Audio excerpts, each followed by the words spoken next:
एक जो बड़ा मुद्दा कल आपने सुना है कि जामताड़ा में, जामताड़ा जो भी है, 100 schools they have declared Friday as their holiday, and also they have changed the prayer also, and it was happening for last 1.5 years.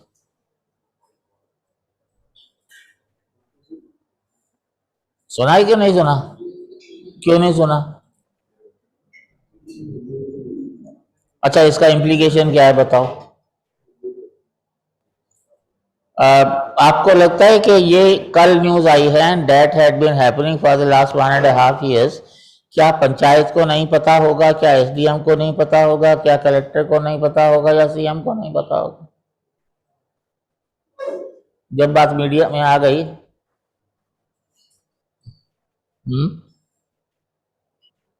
क्या होगा इसका इम्प्लीकेशन कोई बताएगा?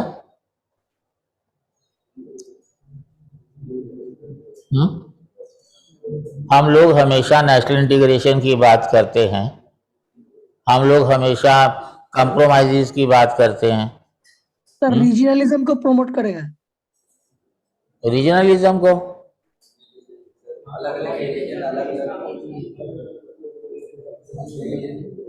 उनका लॉजिक क्या था कि हमारे एरिया की पॉपुलेशन जो है वो 75% या ज़्यादा मुस्लिम हो गए हैं, तो इसलिए जो है हमारे रूल लागू होंगे। 11 जो है वो कॉन्ट्रैक्ट टीचर्स थे, जिनमें से 9 जो हैं वो मुस्लिम थे। वो लोकल पंचायत ही अपॉइंट करती है उनको। तो उन्होंने इंसिस्ट किया, प्रिंसिपल को फोर्स किया कि नहीं तो हम जा रहे हैं, और उन्होंने उसको लागू कर दिया। So do you think this way you are approaching national integration? And that is not an isolated case. मैं आपको बता चुका हूं कि लंदन में भी शरिया लागू करने के नारे लगाए जाते हैं।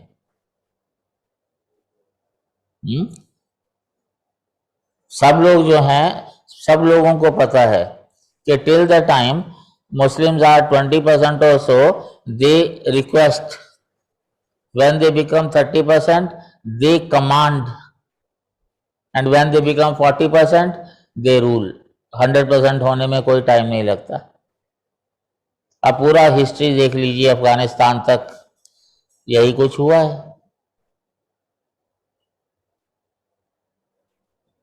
मैंने शायद आपको बताया था कि आई गॉट ए न्यूज कि बाय 2050 यूएस की एक रिपोर्ट थी, उनकी अपनी intelligence report, that by 2050 if you draw a line from Malaysia to Europe, whole of the world would have become Muslim other than India. India remains the only buffer state. तो तब से जो है US India की तरफ ज्यादा ध्यान देने लग गया।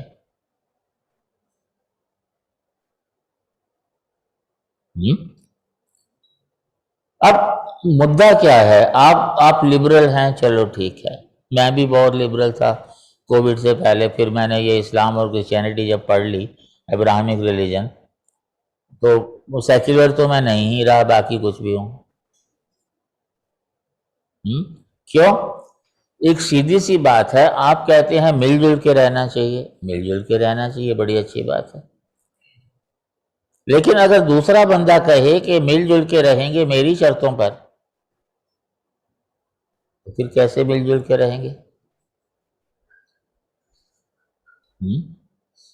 जब कुरान शरीफ सीधा सीधा कहता है कि सिर्फ एक ही दीन है सच्चा दीन,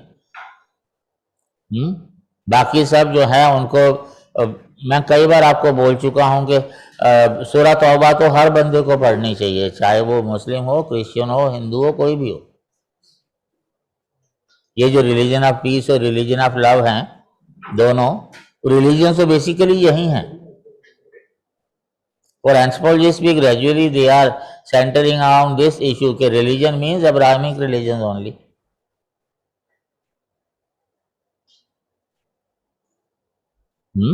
और दोनों का यही है कि पूरे वर्ल्ड में हमें हमारे आइडिया स्प्रेड करने हैं, चाहे वो क्रिश्चियनिटी हो चाहे वो इस्लाम। तो ऐसे में इंटीग्रेशन कैसे होगी मुझे बताओ।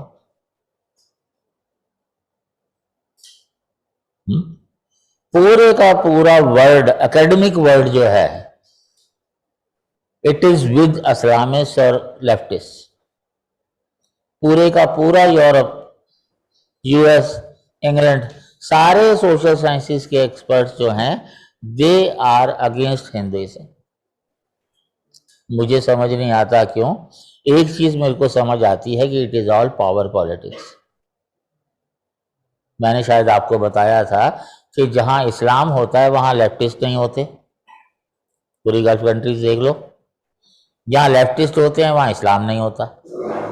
आप चाइना देख लो क्या हाल हो रहा है।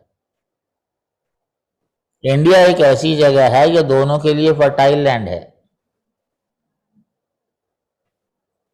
दुनिया भर में आपस में झगड़ेंगे और यहां दोनों एक हो गए हैं कि ऐसा है कि हिंदू उसको डाउनग्रेड करो, फिर उसके बाद हम लोग आपस में फैसला करेंगे कि किसको रूल करना है।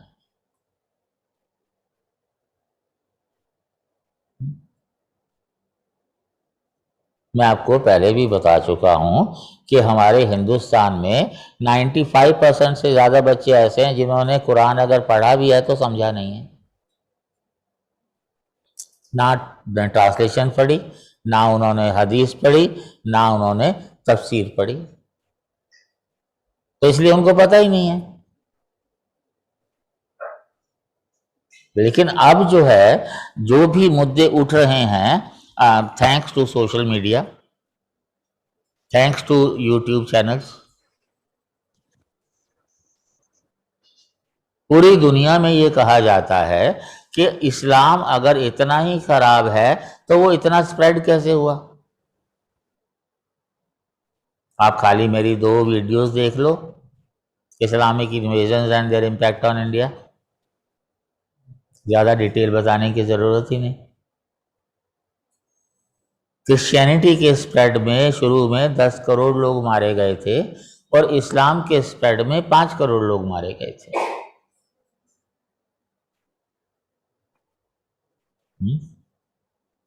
ये है हाल। वो रिलीजन ऑफ लव है क्रिश्चियनिटी, और इस्लाम रिलीजन ऑफ पीस है। इस्लाम कहता है पूरी दुनिया में पीस होनी चाहिए और उसकी एक ही शर्त है कि पूरी दुनिया मुस्लिम बन जाए। ये क्या लॉजिक हुआ? मतलब आप चाहते ही नहीं कि पीस हो। पूरे यूरोप में इस्लाम को क्रिटिसाइज नहीं किया जाता, अमेरिका में, इंग्लैंड में। या तो ये हो सकता है कि उन्होंने पढ़ा नहीं उसको। जैसे मैं आपको कह रहा हूं कि आप पूरा कुरान नहीं पढ़ना, आप खाली सिर्फ चैप्टर 9 पढ़ लो। अगर वो भी नहीं पढ़ना तो चैप्टर 9 की वर्स 5 पढ़ लो यार, एक सिंगल आयत पे। आर्गुमेंट दिया जाता है क्या इस्लाम में सब कुछ खराब है? नहीं है। पर सवाल इस बात का है कि जो किताब ऊपर से आई है, गॉड की देन है, उसमें तो गलती होनी ही नहीं चाहिए, उसमें कमी होनी ही नहीं चाहिए। आदमी की किताब में गलती होगी ना। If the book were sent by the God, तो सीधा सा मतलब है कि जो भी आदमी उसको पढ़ेगा उसको अपनी भाषा लगेगी वो, तो गॉड तो सबका है। ठीक है ना। पंजाबी पढ़ेंगे तो उनको लगेगा पंजाबी में लिखी हुई है, अरबी पढ़ेंगे तो उनको लगेगा अरबी में लिखी हुई है, तमिलियन पढ़ेंगे तो उनको लगेगा वो होती है बुक ऑफ गॉड। ऐसी तो कुछ है नहीं।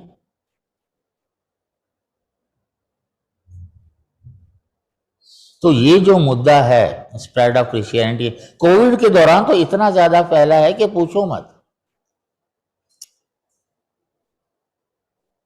मैं जब भी किसी चीज को जानना या समझना चाहता हूं तो पहले मैं उसका क्रिटिक पढ़ता हूं। जैसे सबसे अच्छा न्यूज़पेपर कौन सा है, कैसे पता लगेगा आपको?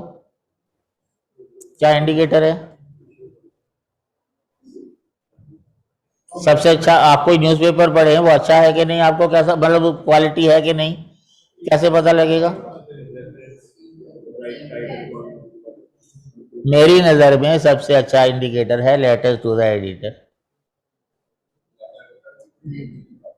बता देता है कि रीडरशिप क्या है न्यूज़पेपर की।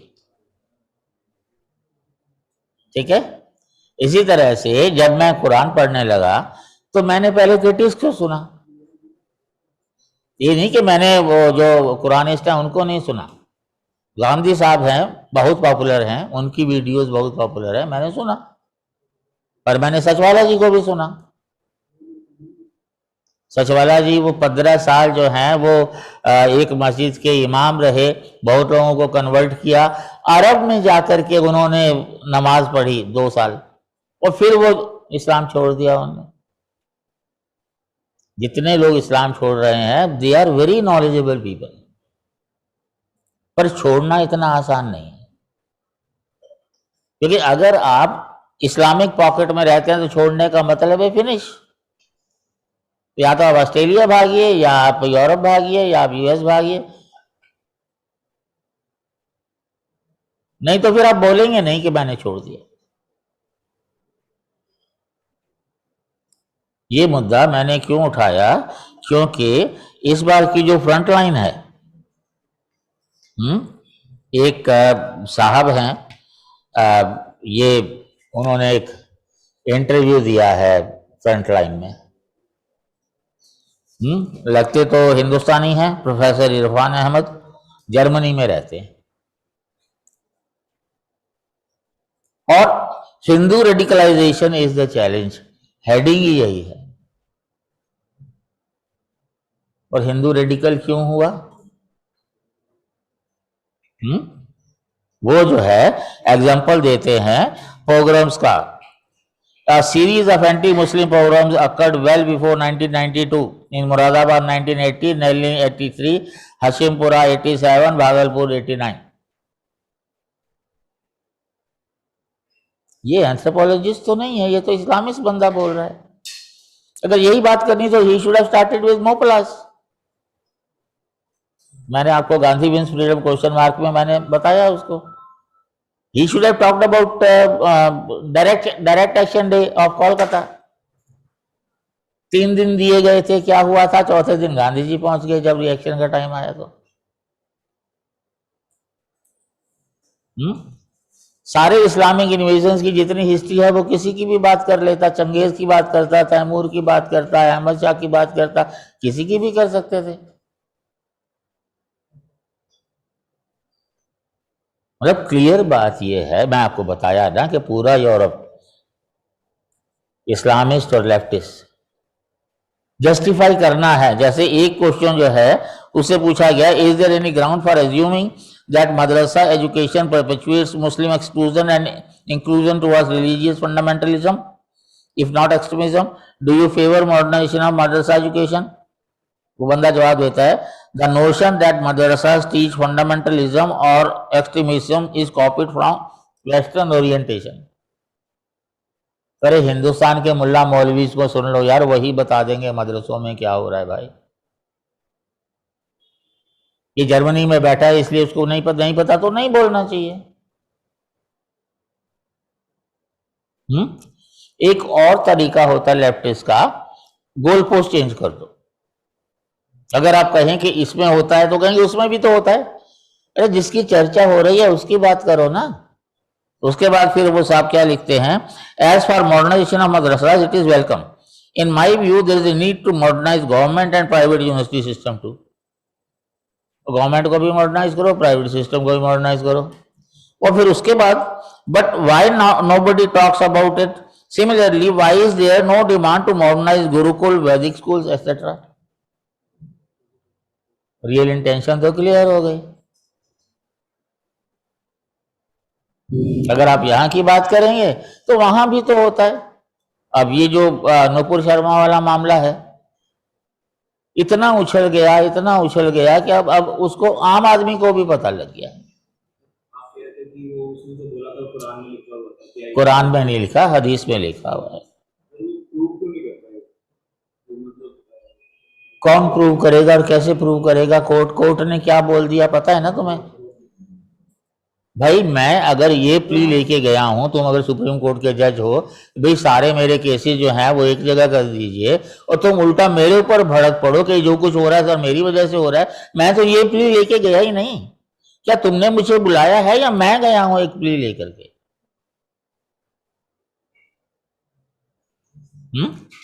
और कोर्ट्स का क्या हाल है? जहां सरकार चाहती है कि जमानत मिल जाए बंदे को, वहां वो अपना केस ही पेश नहीं करते, वकील ही हल्का लॉजिक दे देता है, सरकारी बेल मिल जाती है। बहुत सारे मसले ऐसे होते हैं, पॉलिटिकल भी होते हैं, कम्युनल भी होते हैं। तो ये पूरी की पूरी इंटरव्यू जो है, इसकी टोटली जो है, इसमें मुझे कहीं कोई एंथ्रोपोलॉजी नजर नहीं आती। मिस्टर प्रोफेसर लिखा हुआ है यहाँ पे, इरफान अहमद, और मैं ये चाहता हूं कि कोई एंथ्रोपोलॉजिस्ट जो है मेरी ये बात उन तक पहुंचा दे। अगर आप बाहर रहते हैं तो आप यहाँ के सोशल सिस्टम की पहले पहचान, जो आप 10, 20, 40 साल गए थे पहले, उस वक्त की पहचान और आज की पहचान, आप दोनों को समझिए। और फिर उसके बाद जो है अपना जो बेंट ऑफ माइंड जो है, जो लेफ्टिस्ट जो कचरा भर रखा है दिमाग में, उसको निकाल करके एंथ्रोपोलॉजिस्ट, मेरा ख्याल से एंथ्रोपोलॉजिस्ट से रैशनलिस्ट ज्यादा कोई होना ही नहीं चाहिए।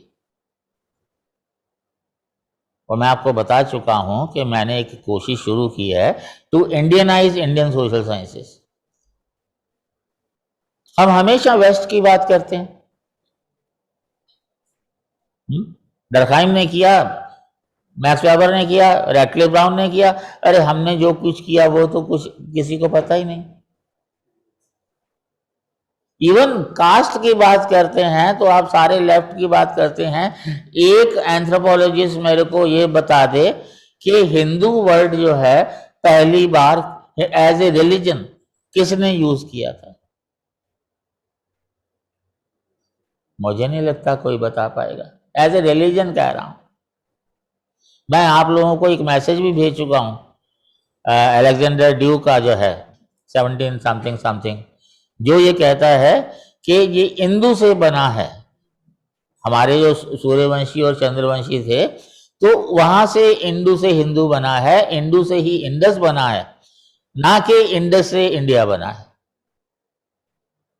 ये 18वीं सेंचुरी में बंदा बात कर रहा है, ये कोई बीजेपी आरएसएस का बंदा नहीं है। आप रिजेक्ट करो, लेकिन एक सोच तो रखो ना भाई, कि बंदा कह रहा है तो उसका एनालिसिस तो करो। समरीली रिजेक्ट कर दो, ऐसे समरीली। हाँ, मदरसा में तो इस तरह की कोई चीज होती नहीं। मतलब यहाँ के जो मुल्ला मौलवी हैं वो भी मानते हैं तुम ज्यादा बड़े हो इस्लाम के वो पैरोकार।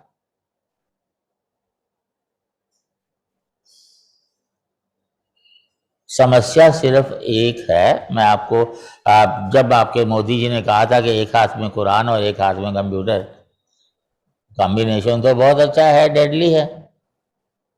क्योंकि कंप्यूटर के थ्रू जो है आप कुरान का मीनिंग पढ़ लेंगे, तो जाहिर है आप कुरान को या तो रिजेक्ट करेंगे या टेररिस्ट बन जाएंगे। क्यों रिजेक्ट किया जा रहा है? ये काफिरों की क्रिएशन है। अरे अगर यही बात है तो फोटो खींचना भी तो काफिरों का काम है। आप लोग फोटो क्यों लगाते हो? आई कार्ड पे, पैन कार्ड पे, वोटर कार्ड पे, आधार कार्ड पे, है कहीं भी म्यूजिक भी है। सेल फोन जो है काफिरों का क्रिएशन है, क्यों यूज करते हो? ये जो टेक्नोलॉजी है काफिरों की है, क्यों? क्योंकि इस्लामिक वर्ल्ड में तो क्रिएशन का मतलब ही नहीं। आप 5 बार नमाज पढ़ेंगे तो आप काम कब करेंगे? आपको पता है अभी वेस्ट में जो है, वेस्ट एशिया में कई इंडियन और पाकिस्तानी मुस्लिम्स को निकाल दिया गया है। क्यों? क्योंकि उन्होंने प्रोटेस्ट किया था नूपुर का। एक्चुअली वैसे तो निकाल नहीं सकते थे, निकालना चाहते थे। क्यों? आप लंच के टाइम पे जो है नमाज पढ़ने जाते हैं और 2 घंटे लगा देते हैं उसमें। अब कोई मना भी नहीं कर सकता आपका एम्प्लॉय। तो उनको मौका मिल गया, बहाना मिल गया, उन्होंने बाहर कर दिया सारे जो भी प्रोटेस्टर थे। तो मॉडर्नाइजेशन ऑफ मदरसास की बात नहीं है, मॉडर्नाइजेशन ऑफ इस्लाम की बात है। और सबसे बड़ी बात क्या है? पूरी दुनिया में इस्लाम मॉडर्नाइज हो जाएगा, इंडिया, पाकिस्तान, श्रीलंका, बांग्लादेश में नहीं होगा। क्यों? क्योंकि यहाँ एक वास्ट मेजॉरिटी जो है वो बहुत गरीब है, और वो मुल्ला मौलवियों के चंगुल में है, क्योंकि उन्होंने कुछ पढ़ा नहीं है कुरान में। और अगर आप कुरान पढ़ के कुछ मौलवी से पूछेंगे तो कहते हैं भैया भटक जाओगे, उधर मत जाओ, मतलब नहीं बताएंगे। एक छोटी सी क्लास है जो अपर क्लास है, और वो हैं सारे के सारे अपने आप को जो प्योर ब्लड कहते हैं। कौन सी कैटेगरी है? अशराफ। अशराफ। और सारे मुद्दों का डिसीजन वो लेते हैं, 3 या 4% है। अभी मोदी जी ने पसमानदा मुस्लिम की बात की, मैं तो शुरू से कहता आ रहा हूं, जब 37 में जब इलेक्शन हुए थे तो जिन्ना को 2 सीटें मिली थी, तो पसमानदा मुस्लिम को मेरे ख्याल शायद 24 या 36 सीटें मिली थी। उन्होंने कहा भी था इनसे कि हमसे बात करो, लोग हमारे साथ हैं। पर नेहरू तो फिर ब्राह्मण था ना, वो ब्राह्मण से बात करेगा ना, पसमानदा से क्यों करेगा?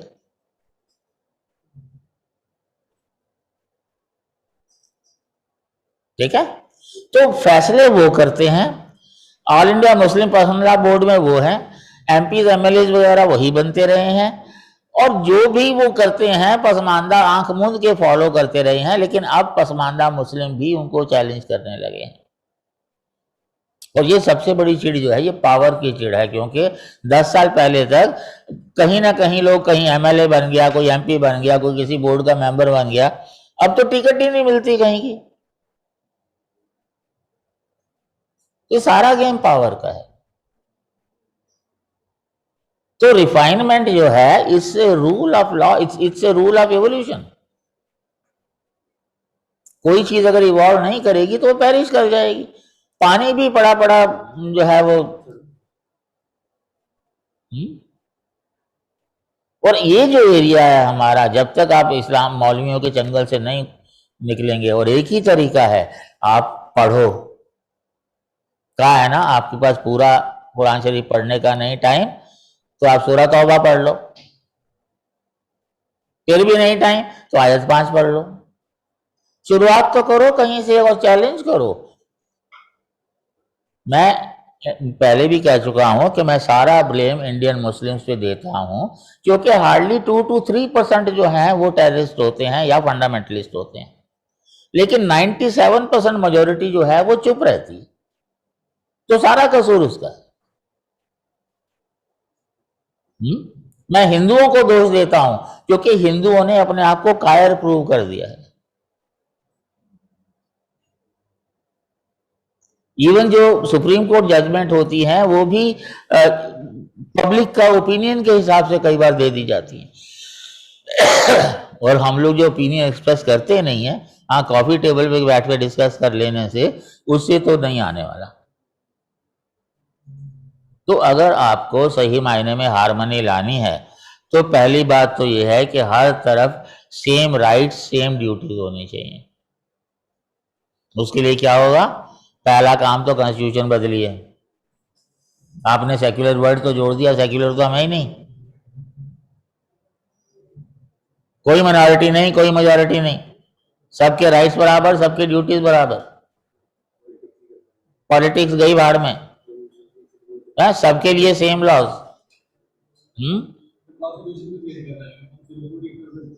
सब कुछ ना। ये बंदा जो है यूनिफॉर्म सिविल कोड के लिए क्या कह रहा है कि ये करना चाहिए अगर सभी कल्चर उस पर एग्री करें। हाँ, मुझे एक चीज बताओ, 47 में भी एग्री नहीं किया था, तब भी कहा गया था कि फ्यूचर में हो सकता है कभी एग्री कर जाए। कॉमन मुस्लिम को तो फर्क पड़ता ही नहीं है। फर्क तो पड़ता है अशराफ को, उनकी सत्ता जाती है भाई।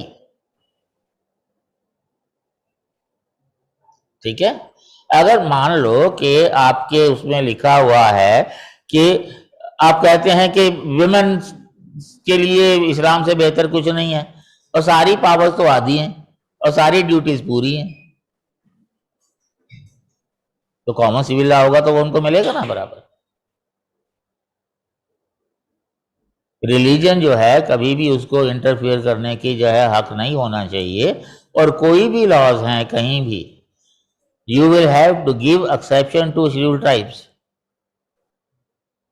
कुछ उनको एक्सेप्शन देनी पड़ेगी आपको, लेकिन बाकी सारे के सारे जो हैं हम जब भी बात करते हैं माइनॉरिटीज की, हम सिर्फ मुस्लिम्स की बात क्यों करते हैं? कभी पारसीज ने इशू उठाया, कभी क्रिश्चियन ने कोई ऑब्जेक्शन किया, कभी सिख ने कोई ऑब्जेक्शन किया? और वैसे भी यूएन के हिसाब से 10% से ज्यादा जिसकी पॉपुलेशन हो वो माइनॉरिटी होता ही नहीं। और वैसे भी आप सेक्युलर कंट्री में मेजोरिटी माइनॉरिटी क्या मतलब, सब बराबर है। Means somebody has to take bold decisions, bold steps, और उसके लिए माहौल बनाने का काम एकेडमिया का है। और इस तरह के एकेडमिया कभी भी वो माहौल नहीं बनने देंगे। So the onus lies on you people, those who are going to run the country, कि जब भी कभी कोई मुद्दा आता है डेफिनेटली सॉफ्ट कॉर्नर होना चाहिए, डाउन ट्रोडन, नॉट के मुस्लिम है कि हिंदू है। मैं तो हमेशा अपने बच्चों को कहता हूं गरीबों को छेड़ो मत, अमीरों को छोड़ो मत, सिंपल, ठीक है? उसमें हिंदू मुस्लिम कहां से आ गया? मैं आपको मनु की वो कोट भी बता चुका हूं कि जो जितना ज्यादा जिसका सोशल स्टेटस ऊंचा है उसको रूल्स की नॉलेज उतनी ज्यादा है, इसलिए पनिशमेंट भी उतनी ज्यादा होनी चाहिए।